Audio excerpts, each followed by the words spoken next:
Здравейте! Сега ще ви представим урок номер 16. Видове изречения. Изречението е граматически организирано свързване на думи със собствено интонационно и смислово значение.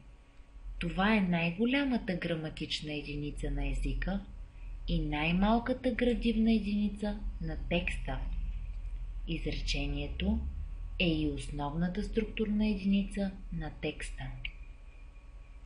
Изречението се отличава с граматическа форма, със съдържание и може да изразява мисли, чувства и подбуди. От пунктуационна гледна точка може да завършва на точка, въпросителен или удивителен знак, както и с многоточие. Основните елементи в едно изречение са подлог, сказуемо, допълнение, определение, обстоятелствено пояснение. Изреченията по структура се делят на прости и сложни с няколко подлога. Прости изречения. Пример: въртележката спря, слънцето е жълто, колата угасна, бурно море. Сложни изречения.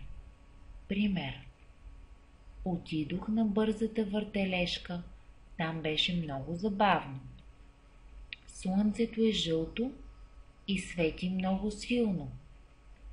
Колата угасна, защото някои от частите на двигателя се развали. Времето беше лошо, духаше силен вятър и морето беше бурно. Изречението по цел на изказване се дели на съобщителни, въпросителни, възклицателни, подбудителни. Пример: съобщително: въртележката спря. Въпросително: защо въртележката спря? Възклицателно: въртележката спря.